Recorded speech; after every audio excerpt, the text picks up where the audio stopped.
I've been the night manager at the Pines Hotel for 32 years. 32 years. That's longer than most of the guests have been alive. I've seen it all. Couples fighting, businessmen crying, kids wandering the halls at 3 a.m. looking for their parents' room. I've seen a woman give birth in the elevator. I've seen a man try to jump from the 4th-floor balcony, stopped him myself, pulled him back over the railing. He was drunk. Didn't even remember it the next morning. I've seen things that would make a younger man quit and move back to the city where the buildings have fewer floors and the nights are shorter. But I never quit. This is my hotel. These are my halls. I know every creak, every shadow, every guest who's ever checked in and never checked out. There are more of those than you'd think. The Pines is old. Built in 1927. Wood frame, plaster walls, a staircase that leans to the left if you're walking up and to the right if you're walking down. The kind of building that settles into itself over time, like an old dog finding a comfortable spot on the floor. I started here in 1992. Night shift, 11 p.m. to 7 a.m. Same hours, same desk, same coffee pot that's been brewing the same burnt coffee for 32 years. I know this building like I know the back of my own hand. Every floorboard that squeaks, every door that sticks, every window that doesn't quite seal in the winter. And I know the rooms, all 62 of them. But room 217, that one's different. 3 weeks ago, a man checked in. Late, after midnight, no reservation, paid cash, said his name was Mr. Smith. I've been doing this long enough to know a fake name when I hear one. Smith, Jones, Brown. They always pick something common, something forgettable. But I remember every name that's ever been written in my register. Every single one. That's my job. That's what I do. I didn't ask questions. We don't ask questions at the Pines. That's why people come here. To be forgotten. To disappear. To spend a night in a room where no one knows their name. I gave him room 217, end of the hall, west side. Quiet. No neighbors. The room at the end of the world, we call it, because from that window, all you can see is the mountain and the dark. He took the key, walked up the stairs, didn't say another word, didn't look back, just climbed. The next morning, housekeeping found his room empty. Bed unmade, shower used, towel on the floor, toothbrush on the sink. His bag was still on the chair by the window. His shoes were still by the bed, but he wasn't there. I checked the security footage. 1 camera in the lobby, 1 in the stairwell, 1 at the end of the West Hall. Old cameras, grainy, black and white, but they work. I watched the tape 3 times. He walked into room 217 at 12:47 a.m. The door closed. It never opened again, but he wasn't in the room. I told myself he must have climbed out the window. People do stupid things. Drunk guests, desperate guests, guests who owe money to the wrong people. They climb out windows. They shimmy down drain pipes. They disappear into the night and never come back. I checked the window. Locked. From the inside. The screen was still in place. No tears, no gaps. No way out. I checked the walls. Solid plaster. No crawl spaces. No hidden doors. No secret passages. This isn't a movie. This is a hotel in the mountains. Rooms are rooms. I checked the footage again. 12:47 a.m. Door closed. No one left. No one entered. But the room was empty. I've been doing this for 32 years. I've never seen anything like that. I've had guests walk out without paying. I've had guests leave in the middle of the night without telling anyone. I've had guests who were supposed to be in their rooms but were actually in the bar or the parking lot or someone else's bed. But I've never had a guest disappear from a locked room with no exits. I didn't report it. What was I going to say? A man vanished from room 217? No, there's no evidence. No, there's no explanation. No, I don't expect you to believe me. They'd think I was drinking on the job. They'd think I was losing my mind. They'd think I was too old for this shift. So I cleaned the room myself. Changed the sheets, washed the towels, put his bag in Lost and Found. A brown leather duffel, heavy, like it was full of rocks. I never opened it. I forgot about it. Or tried to. But every time I walked past room 217, I felt something. Not cold, not heat. Something else. A pressure. Like the air in that part of the hall was thicker than the air everywhere else. Like someone was standing just behind the door.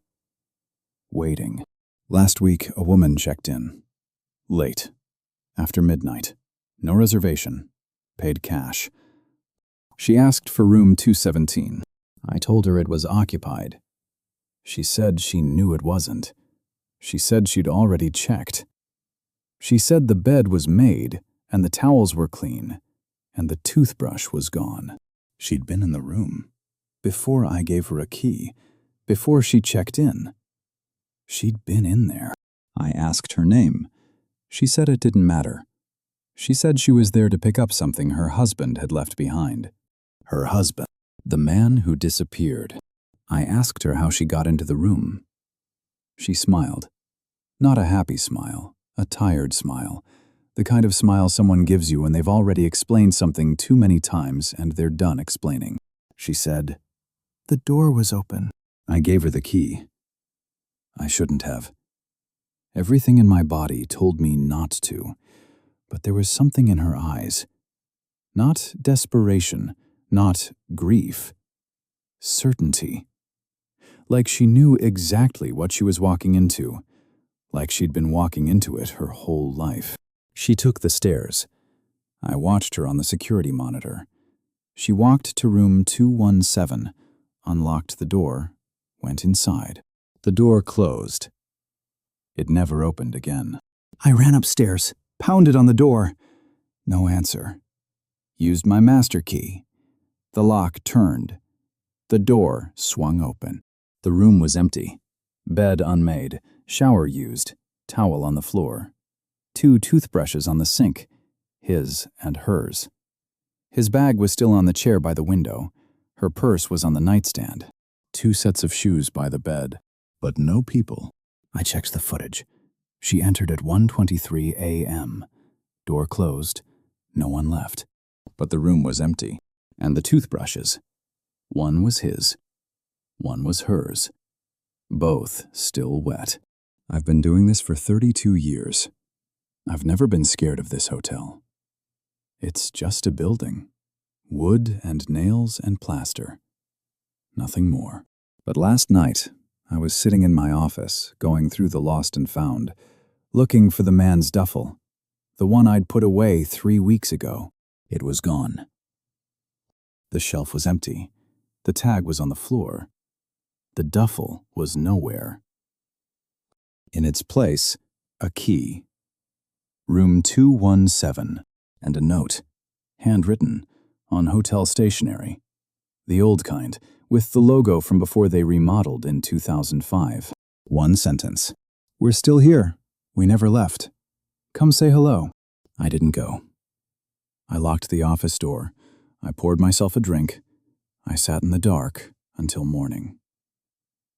But I could hear them, walking, upstairs, in room 217, back and forth, back and forth. 2 sets of footsteps, then 3. I know what you're thinking. You're thinking I'm old. You're thinking I'm tired. You're thinking I imagined it. The way old men imagine things in the dark when they've been alone too long. But I've been alone for 32 years. I know the difference between imagination and something real. This was real. The footsteps had weight. They had rhythm. They had intention. They walked from the door to the window, from the window to the bathroom, from the bathroom to the bed, then back to the door. Then they stopped, and something knocked. Not on the door, On the ceiling, above my office, 3 knocks, evenly spaced, deliberate. I looked up. The ceiling is concrete. There's nothing above my office except the foundation of the building. No rooms, no floors. Just bedrock and dirt. But something knocked. I've been doing this for 32 years. I know every sound in this building. I know what a guest sounds like walking to the ice machine. I know what a couple sounds like arguing through the walls. I know what an animal in the walls sounds like when it's trapped and scared. I know what the wind sounds like when it's just the wind. This wasn't any of those. This was something else. Something that wanted me to know it was there. Something that had been waiting for me to notice. I'm writing this in my office. The sun is coming up. The footsteps stopped at dawn, but I can still hear them. Not with my ears, somewhere deeper, in my chest, in my bones. They're not done walking, and I think tonight they're going to leave room 217. I think they're going to come find me. I've been the night manager at the Pines Hotel for 32 years. I've seen a lot of things. Things that would make a younger man quit. But I never quit. This is my hotel. These are my halls. And tonight, I think they're going to show me what's been hiding in them. If anyone reads this, don't take room 217. Don't take any room at the end of the West Side Hall.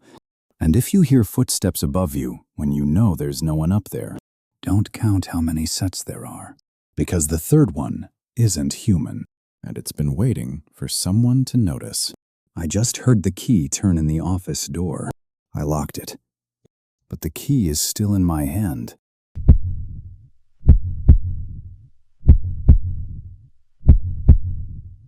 I've been a stage manager at this community theater for 9 years. 9 years of evening performances, late-night lockups, and that specific silence that settles over an empty house after the audience leaves. I know every inch of this building. The creaky floorboard in the second row, the light switch in the prop room that doesn't work, the way the acoustics change when you're standing center stage versus the wings. I locked up after tonight's show like I always do. Checked the dressing rooms, turned off the work lights, set the alarm, walked out the front door. That's when I realized I'd left my phone in the office. I know, stupid. But I've been running on 4 hours of sleep for 3 days. Tech week is brutal. The show opened tonight. My brain was fried. So I went back in. The front door had already locked behind me on its automatic schedule. That's fine. I have an override key in the office, which is on the other side of the stage. No problem. I've walked through this theater in the dark 100 times. I made my way down the corridor, past the dressing rooms, past the green room, past the prop storage. The prop storage door was open. I always lock the prop storage. Always. Too many expensive items. Too many things that could walk away. I told myself I must have forgotten. Exhaustion. Tech week, it happens. But then I saw what was on stage. An old prop. A wooden chair with a broken leg. It had been in the prop storage basement for 20 years. I know because I cataloged the basement last spring. The chair was on my list. Broken. Do not use. Do not dispose. It was center stage, facing the house, like someone had been sitting in it, watching. I told myself someone from the crew must have moved it as a joke. Theater people are weird. We do weird things. I walked toward the stage to grab the chair and put it back. That's when I noticed the script on the director's chair. I'd prepped that script this morning, printed it myself, 3-hole punched it, put it in the binder. The blocking notes were mine. The light cues were mine. I knew every page.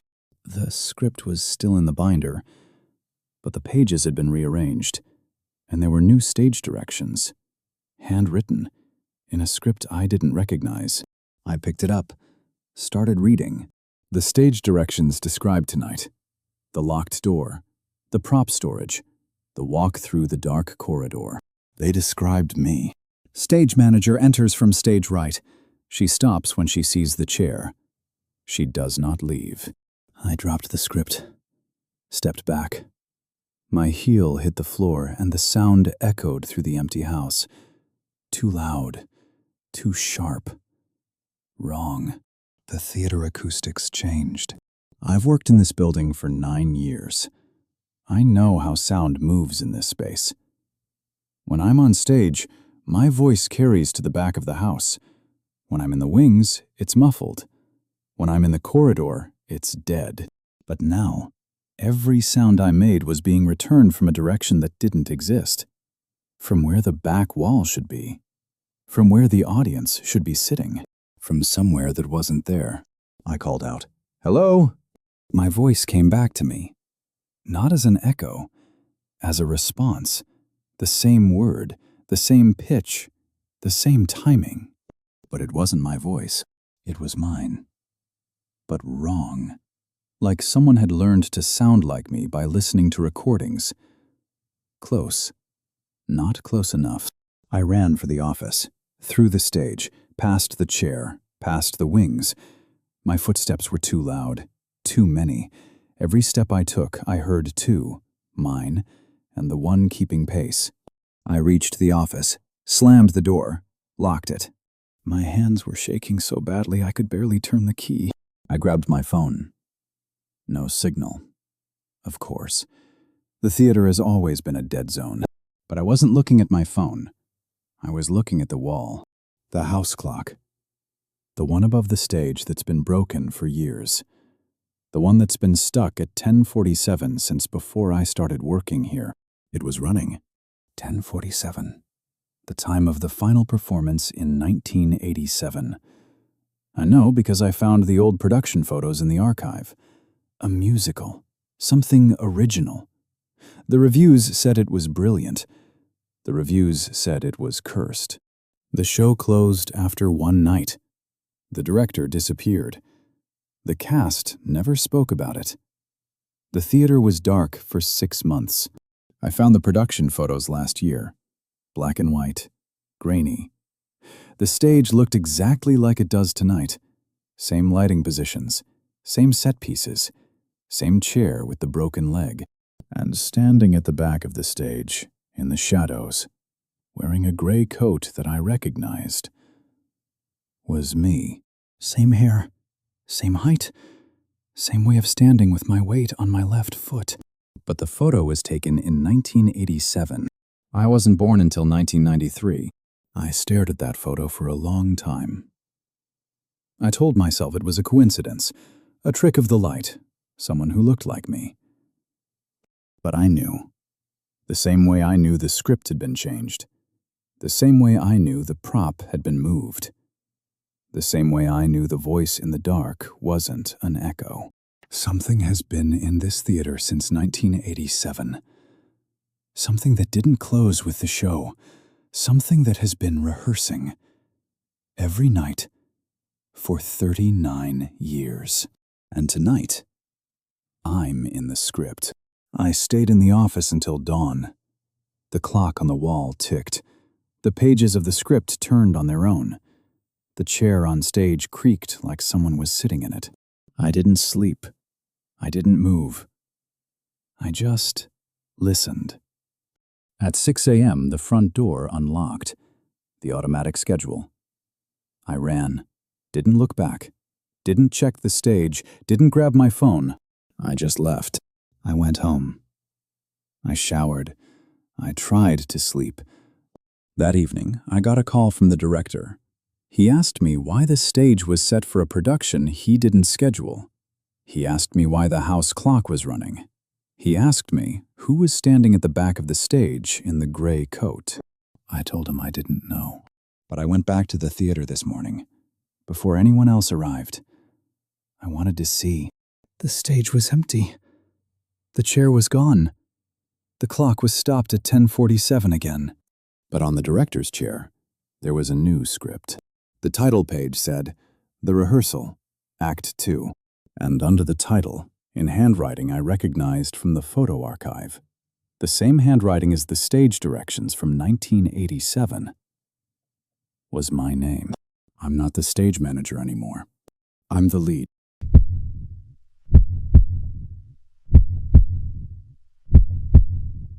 Team leader, if you can hear me, I need you to listen.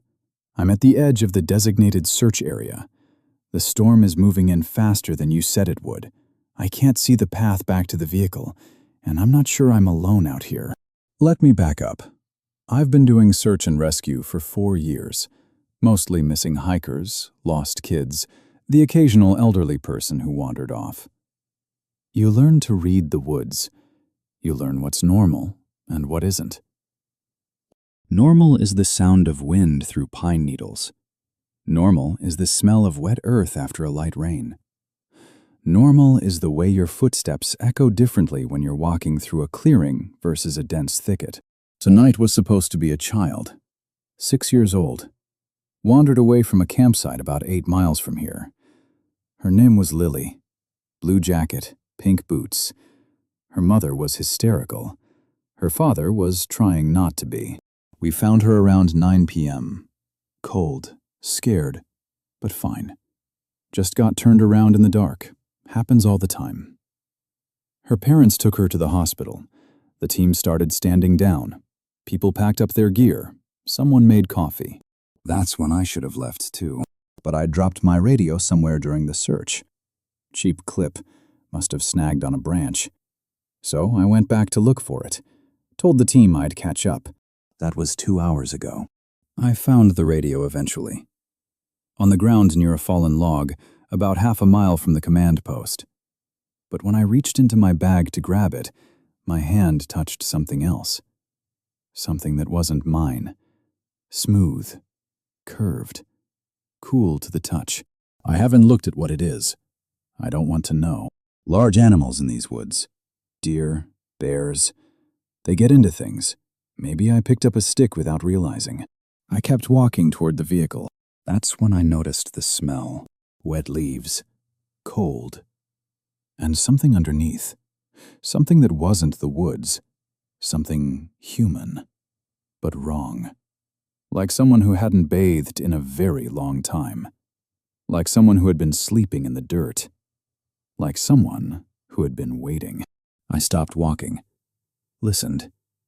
Nothing. Just the wind. Just the trees. Just the distant sound of rain starting to fall. The smell didn't go away. It got stronger. I started walking faster. The vehicle was maybe half a mile ahead. I could see the beam of my headlamp bouncing off the trees. Just keep moving. 1 foot in front of the other. Then I heard it. A knock. From inside a tree. 3 deliberate impacts, evenly spaced, at shoulder height. Not woodpecker, not branch fall, not the sound of wood expanding or contracting in the cold. Something inside the wood, striking outward. I froze. Hair on my arms stood up, breath stopped. I stood there in the dark for what felt like minutes. The knock came again. Closer, from a different tree, maybe 20 feet away. Then again, from another tree, 10 feet. Then again, from the tree right next to me. I ran. Didn't matter which direction. Branches hit my face, mud sucked at my boots, heart pounding in my ears, breath coming in gasps. I ran until I hit the edge of a clearing. The vehicle was there, 40 meters away. I could see the headlights reflecting off the rain, but between me and the vehicle, the smell. It was already there, waiting. I stopped running, turned off my headlamp, stood in the dark, and didn't move. That's when I remembered the shoe. At the command post, when I was signing out, I knocked something off the evidence table, picked it up without thinking. A child's shoe. Pink. From the find location. I put it in my bag, forgot about it. But Lily was wearing both shoes. Pink boots, I checked. When we found her, she had boots on both feet. I saw her mother's handwriting inside them. So whose shoe was in my bag? I reached in again, slowly, carefully. My fingers found the radio, and next to it, the shoe. I pulled it out, held it in the dark. It was warm. Not from my body heat. Warm like someone had been wearing it recently. And inside, handwriting. Small, neat. A name I didn't recognize. Not Lily, someone else. A child who had never been reported missing. A child who had never been found. The shoe was too small for Lily. Much smaller. And old. The leather was cracked. The sole was worn smooth. This shoe had been in these woods for a long time. Years, maybe. But it was warm. That's when the storm hit. Not gradually. All at once. Wind out of nowhere. Rain like a wall. Temperature dropped 10 degrees in maybe 30 seconds. I looked at my watch. 1:47 a.m. Team leader said to check in at 2 a.m. I had 13 minutes. Visibility under 10 meters. Couldn't see the vehicle anymore. Couldn't see the path. Couldn't see anything except the trees directly in front of me. And the smell. Closer now, coming from behind me. I didn't turn around. Something in my body knew. The same way prey knows not to look at the predator. Looking makes it real. Looking invites it. So I stood there, facing forward. Back to the dark. Back to the smell. Minutes passed. Rain soaked through my jacket. Hands shaking. Not from cold. Then I heard breathing. Not mine. Mine was too fast, too shallow. This was slow, deliberate, patient. Behind me, very close, I could feel the warmth of it on the back of my neck. I didn't move. I didn't breathe. I just waited. And then it spoke. Not words, not English. Something else. A sound. Low, humming. Like a voice speaking through water, through wood, through the ground. I felt it in my chest before I heard it in my ears. I ran again. Didn't care about the dark, didn't care about the storm, just ran. Branches cut my face, boots slipped in the mud. I fell, got up, fell again. My knee hit a rock. I felt something tear. I didn't stop. At some point, I found the road. I don't remember how. The vehicle was still 40 meters away, but the smell was gone. The breathing was gone. The knocking had stopped. I made it to the driver's door, unlocked it, got inside, locked the doors. I sat there until dawn. Didn't start the engine, didn't turn on the lights, just sat, in the dark, in the silence. At 6:15 a.m., the team leader knocked on my window. He said they'd been looking for me for hours, asked why I hadn't checked in, asked if I was okay. I didn't tell him about the smell, or the knock, or the breathing, or the voice. I just said I got lost in the storm. He believed me. Why wouldn't he? I'm reliable. I don't imagine things. Before we drove away, I checked my back seat. Empty. Clean. Then I looked down at my bag. The shoe was gone. Not lost, not dropped. Gone. Like someone had reached in while I was running and taken it back. I never volunteered again. I moved to the city 3 years ago. No camping, no hiking, no woods. But last night, at 1:47 a.m., exactly the time the storm hit, I woke up to a knock. 3 impacts, evenly spaced, from inside my bedroom wall. The smell of wet leaves and something underneath seeped through the crack in the drywall. I lay there. Didn't turn on the light, didn't move. Because I knew if I looked under the bed, I would find a pair of small pink boots, and they wouldn't belong to Lily.